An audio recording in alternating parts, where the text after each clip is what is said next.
예전에 한 IT 회사에서 피드백 워크숍을 요청받았습니다. 그런데 잘 못하고 있는 부분, 부정적인 피드백 하는 법을 꼭 강의해달라고 강조하시는 거예요. 알고 보니까 이 회사에서 문제가 있는 직원들이 있어서 권고사직까지 간 케이스가 몇 건이 있었는데, 그런데 인사팀에서 이제 면담을 할 때마다 직원들이 내 행동이 그렇게 문제가 된다라는 걸 왜 여태까지 내 관리자들은, 내 팀장들은 아무도 얘기해주지 않았냐. 난 그게 그렇게까지 문제가 되는지 몰랐다. 이렇게 이야기를 하는 거예요. 그러니까 인사팀도 너무 답답해서 저희들에게 피드백에 대한 워크숍을 요청을 했던 거죠. 여러분은 평소에 팀원들하고 피드백을 어떻게 진행하고 계십니까? 아니 혹시 피드백을 진행하시긴 하시나요?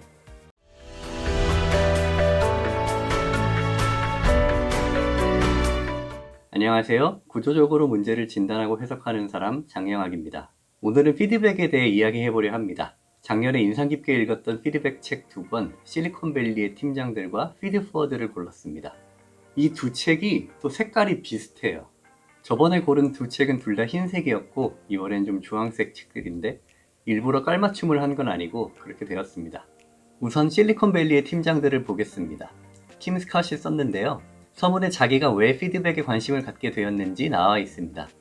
첫 직장에선 상사가 자기 몰래 동료들한테 자기를 세대갈이라고 조롱하는 이메일을 주고받다가 들켰대요.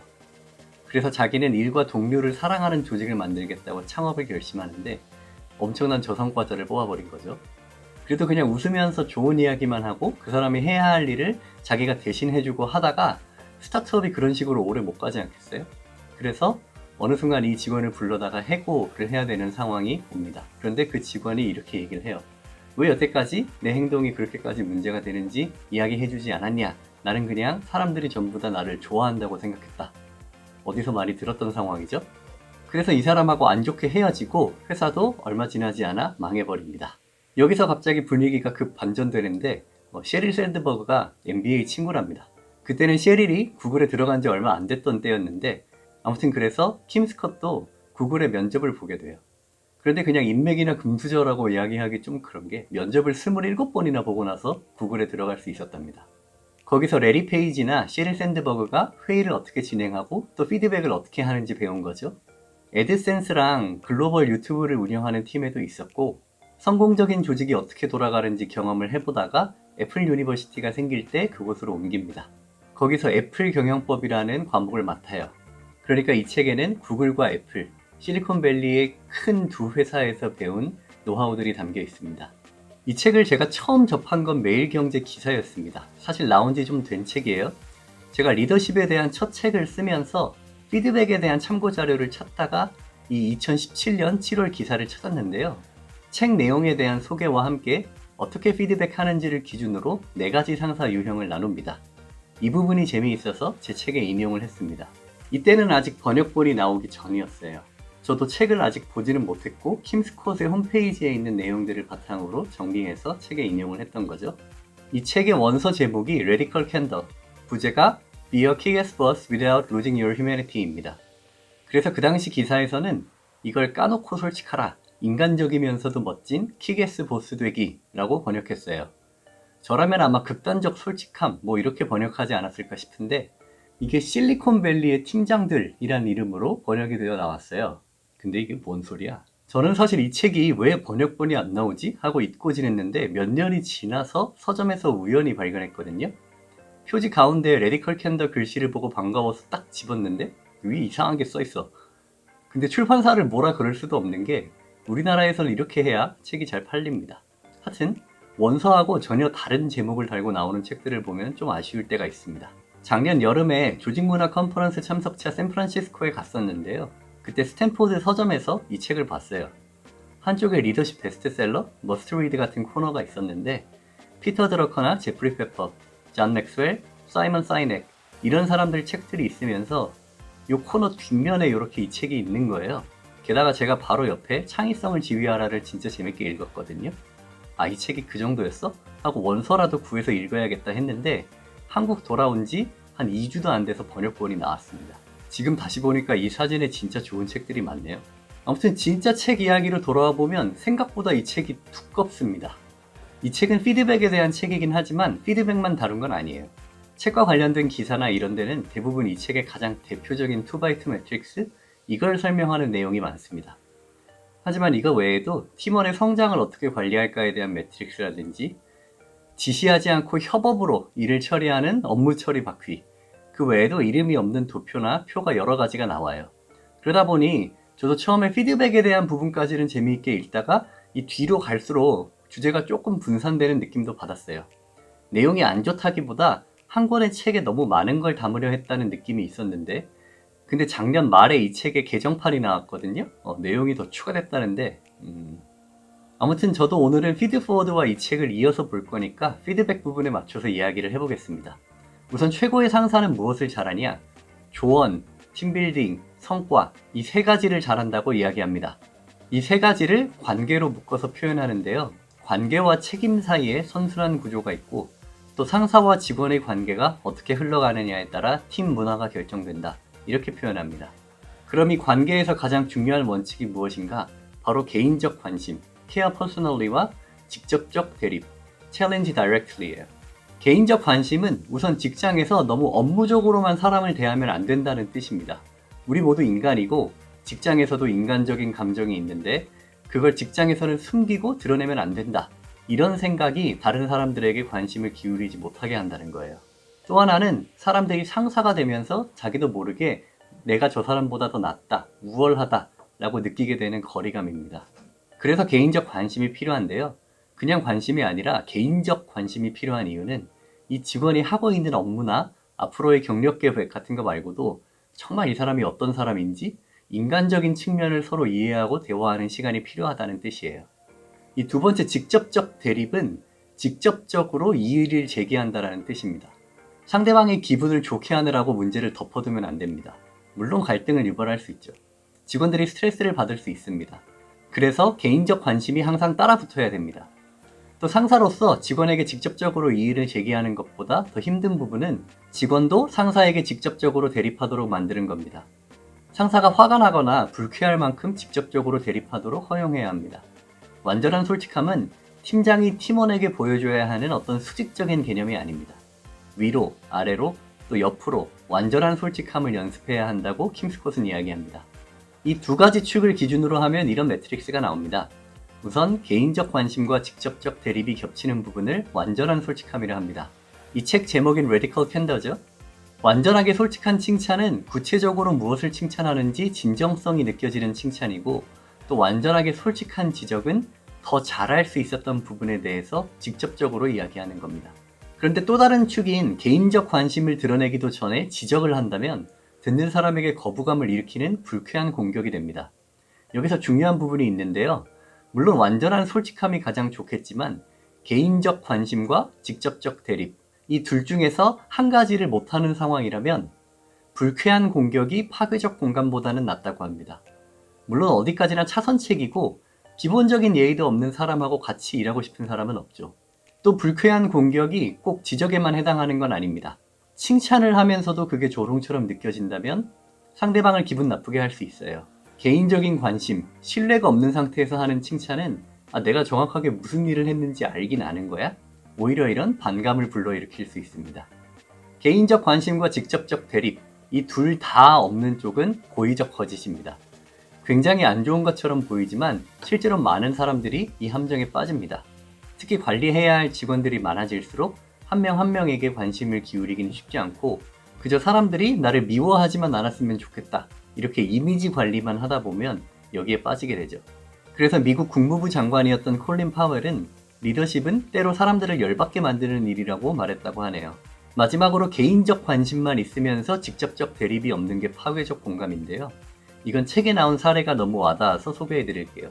러시아 우화인데 어떤 사람이 개의 꼬리를 잘라야 하는 상황인데 주인이 개를 너무 사랑한 나머지 한 번에 자른 게 아니라 하루에 1인치씩 잘랐다고 합니다. 악마인가? 자기 딴에는 개를 위해서 한 행동인데 개는 더 큰 고통을 받는 거죠.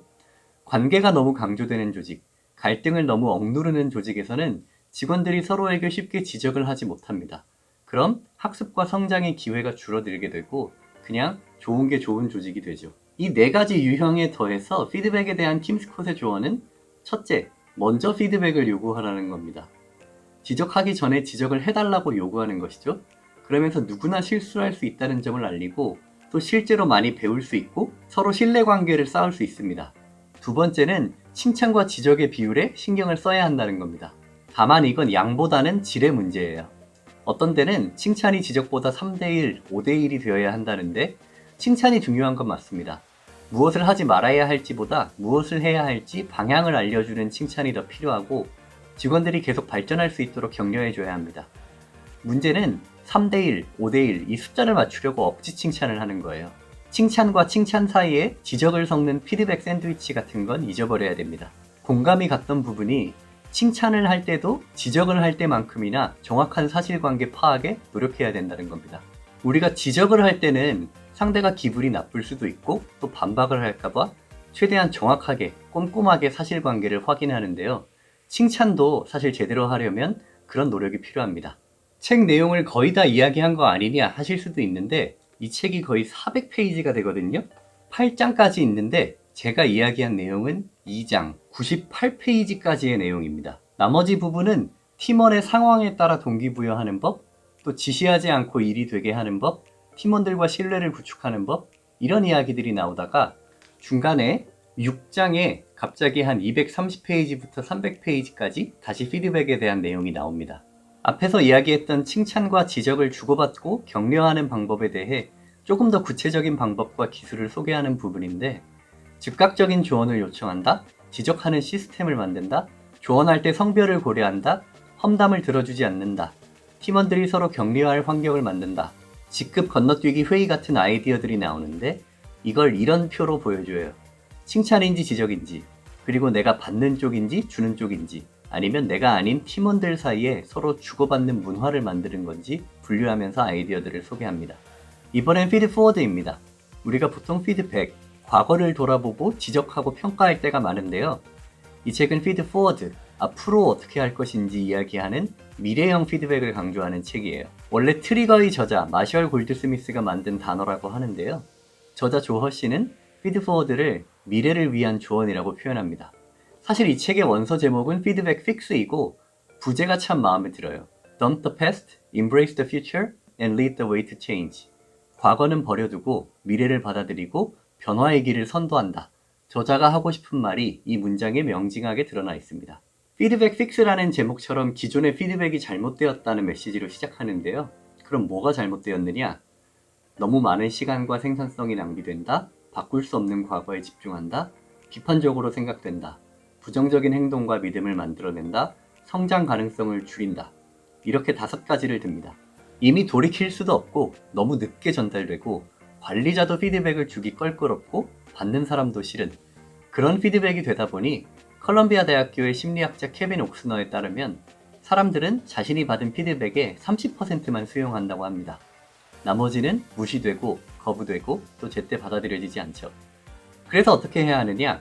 피드백을 과거 시점이 아니라 미래 시점으로 바꿔야 한다.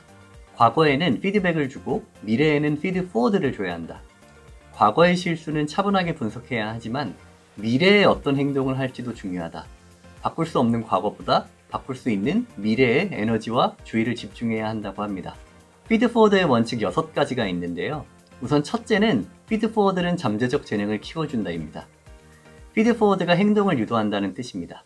우리가 그냥 잘하시네요 라고 칭찬하는 건 이미 있는 재능을 칭찬하는 것 뿐이지만 강의를 잘하시네요? 그러니 직원들 대상으로 사내 강의를 해보시면 어떨까요? 처럼 구체적인 행동을 유발하는 것이 재능을 키워주는 피드포워드입니다. 이 과정에서 사람들의 참여의식과 몰입도도 높아지게 되죠. 둘째는 피드포워드는 생각의 폭을 넓혀준다입니다. 픽사의 조직 문화를 예로 들면서 소음장치와 확대장치 개념이 나오는데요. 될 것 같지 않아요. 그럴 인력이 없어요. 같이 생각의 흐름을 막는 언어가 소음장치고 또 이런 걸 시도해보면 어떨까요? 어떻게 하면 될까요? 같이 열려있고 긍정적인 언어가 확대장치입니다. 이렇게 토론할 때 단순히 서로의 아이디어에 아무런 의견도 주지 않는 브레인스토밍보다 25%나 아이디어를 많이 낸다고 하네요. 그 다음 3번째 원칙은 피드포워드는 중요한 것에 집중하게 해준다입니다. 피드백에도 절제가 필요하다는 건데요. 코비 브라이언트가 예시로 나오네요. 코비. 어깨 수술로 연습을 못하던 시기에 디안젤로 러셀이나 줄리어스 랜들 같은 어린 후배들에게 어떻게 조언을 주었느냐? 우선순위에 따라 가장 중요한 거 한두 개에 대해서만 이야기합니다. 사실 공격과 수비 모두 탑 수준인 코비라면 단점이 굉장히 많이 보였을 거거든요. 그렇지만 집중할 수 있도록 한 번에 한두 가지만 알려주는 거죠. 뛰어난 전문가일수록 다른 사람에게 피드백할 때 무엇을 전달할까가 아니라 무엇을 말하지 않을까가 더 중요하다고 합니다. 네 번째 원칙은 피드포워드는 진실을 솔직하게 전하도록 한다입니다. 이건 레디컬 캔더하고 연결되는 내용이죠. 칭찬만 들었을 때와 실수도 지적당하고 비판도 들었을 때 이 둘 중에서 나중에 성과가 나아지는 것은 명백하게 후자입니다. 전자는 기분은 좋을 수 있어도 실질적인 개선을 이루긴 어렵죠. 진실함이 꼭 공격적인 건 아니다. 미래의 가능성을 생각하고 과거에 안주하지 않도록 도우려면 진실을 진솔하면서도 여과 없이 알려줘야 한다. 특히 초보자일 때는 격려해주는 칭찬이 도움이 되지만 수준이 올라갈수록 성장에 도움이 되는 부정적인 피드백이 필요하다고 합니다. 여기서 관건은 진실함입니다. 일부러 깎아내리려는 게 아니라 도움을 주려는 것이 느껴지면 부정적인 피드백도 건설적인 피드백으로 받아들여질 수 있습니다.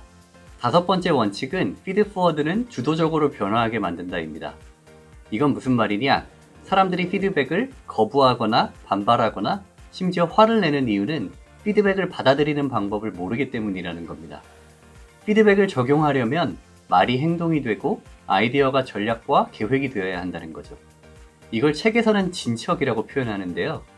단 한 번의 명령이나 몇 차례 대화로 누군가가 오랫동안 가지고 있었던 관행이 사라지길 바라면 안 된다. 분명한 목적지가 있어야 하고 또 단계별로 노력해 나가야 한다. 여기서 중요한 게 스스로 직접 변화를 이끌고 있다고 느끼는 것입니다. 작은 변화들을 쫓으면서 피드백을 받은 사람이 변화를 주도하게 만드는 것이죠. 마지막 여섯 번째 원칙은 피드포워드는 서로 협력하게 돕는다입니다. 사람들은 피드백을 줄 때 권력이나 권한을 과시하기 쉽습니다. 그럼 코칭이 아니라 위협이 되고 상대방에게 자기 아이디어를 강요하게 되죠. 피드백이 상하관계가 되는 것입니다. 반면에 피드포워드는 단기적인 목표를 제시하고 옆으로 물러선다. 듣는 사람에게 여지를 남겨준다. 협력을 통해서 성장을 모색하고 그 과정에서 서로가 파트너라는 인식을 심어준다는 뜻입니다.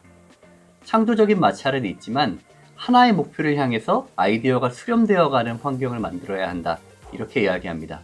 이후의 내용은 피드포워드가 다양한 환경에서 어떤 효과를 내는지 잘 소개되어 있는데요. 기업이 아니라 아이들의 학교에서도 창의력을 업그레이드한다. 스포츠에서도 활용된다. 또 부모와 자녀 사이에도 효과가 있다. 팀 문화에도 영향을 미치고 조직의 유대감, 자율성, 자신감에 도움이 된다.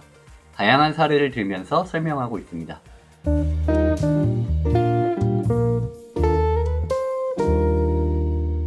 이 두 책은 피드백을 다룬 책이면서 또 거의 동시에 발간되었습니다. 실리콘밸리의 팀장들이 2019년 6월 28일에 나왔고요. 또 피드포워드는 6월 30일, 이틀 차이에요. 저도 두 책을 동시에 구매했습니다. 책 표지나 소개글만 읽었을 때의 이미지가 이 책은 뭔가 솔직함을 강조하는 책, 칭찬만 하지 말고 지적도 해라 이런 느낌이라면 이 책은 뭔가 과거의 잘못이나 실수보다는 앞으로 어떻게 할지에 집중하는 책, 둘이 살짝 대비되는 느낌이었어요.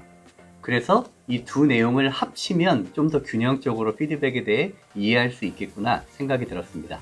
우선 실리콘밸리의 팀장들에선 참고할 만한 개념이 개인적 관심과 직접적 대립, 두 축이 있죠.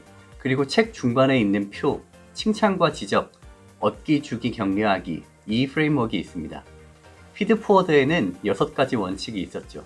잠재적 재능을 키워준다, 생각의 폭을 넓혀준다, 중요한 것에 집중하게 해준다, 진실을 솔직하게 전하도록 한다, 주도적으로 변화하게 만든다, 서로 협력하게 돕는다. 얼핏 보기엔 둘 사이에 겹치는 내용이 진실을 솔직하게 전한다는 점 하나입니다.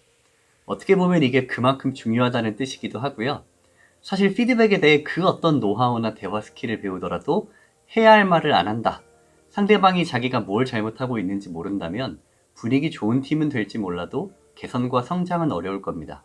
또 하나의 축, 개인적 관심은 저는 피드포워드의 첫 번째 원칙, 잠재적 재능을 키워준다와 세 번째, 중요한 것에 집중하게 해준다 두 가지랑 연결될 수 있다고 봤어요.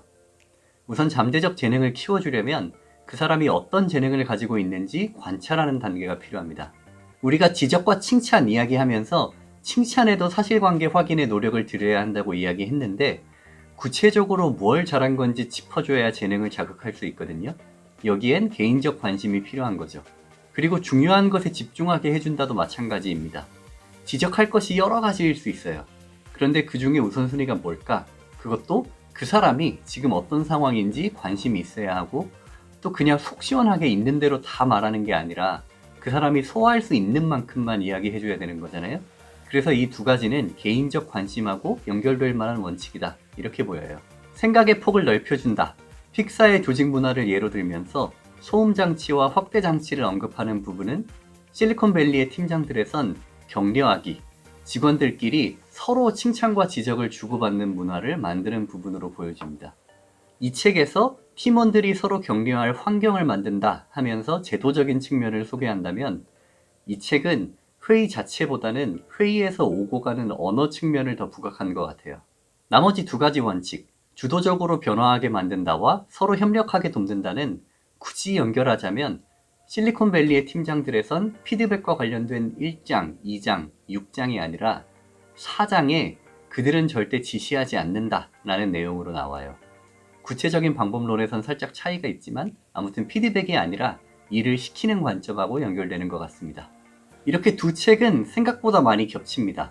그런데 실제로 읽다 보면 아주 다른 느낌이 납니다. 우선 실리콘밸리의 팀장들이 거의 3분의 2가 피드백 말고 다른 내용이기도 하고요. 강조하는 포인트는 확실히 차이가 나는 것 같아요. 제목 그대로 과거의 잘잘못을 확실히 짚고 넘어갈 것인가, 미래의 변화에 집중할 것인가 강조하는 부분에 차이가 있고요.